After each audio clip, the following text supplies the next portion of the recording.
Good morning, everyone. My name is Shamik Choudhury, and I am from IIM Tiruchirappalli. Today, I am presenting artificial intelligence and the Indian economy with a focus on employment, productivity, policy changes, and the future of inclusive growth.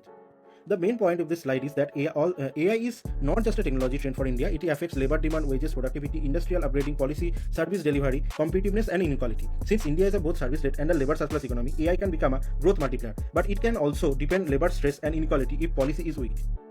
This slide explains the research problem. The real question is not whether AI is good or bad, but through which economic channels AI can affect India and under what policy conditions the net effect can be positive. It also shows the objective of this study, like understanding AI as a broad economic force, studying jobs and wages, and evaluating whether a policy can make AI more development oriented.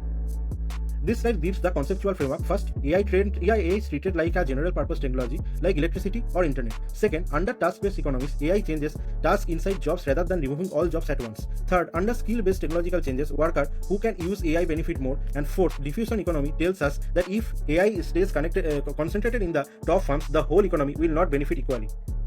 This slide covers the literature review. The Indian job adverse papers show that AI-related demand rose strongly from 0.37% of vacancies in 2015 to 1.03% in 2019, and it also links AI growth with slower wages growth in non-AI roles. IM research highlights that inequality risk, while World Bank evidence show that only some jobs are directly automatable, but many jobs will be reshaped. Indian policy documents also show that both optimism and caution.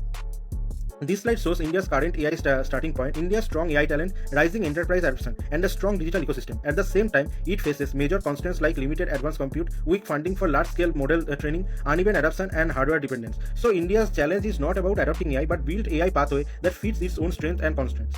This slide explains the macroeconomic channels. AI can raise labor productivity, reduce cost, increase capital intensity, change export competitiveness, and also increase inequality risk. So AI is not affecting only the part of the economy, it is influencing growth, farm structure, and distribution together.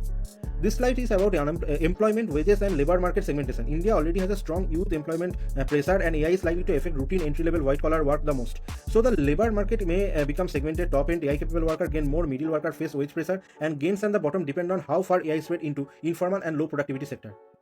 This slide gives us the sector-wise effects in IT, BPO, and GCCs. Lower-end workforce may risk, but higher-value AI-enabled services have major upside. Manufacturing can benefit through efficiency and process improvement. Financial service gain from fraud detection and risk scoring. Agriculture gains through market access and logistics. And public service and language technologies like Bhasini can improve inclusion.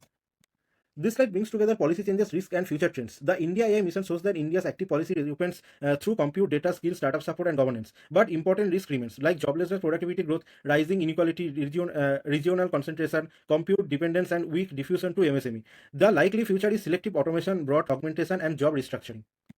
The final context slide gives us the conclusion. AI is likely to be growth enhancing for India, but not automatically employment enhancing or equality enhancing. The final outcome depends on policy design. If India supports compute access, open systems, skilling, MSME diffusion, and reasonable governance, AI can become a tool for inclusive productivity and growth.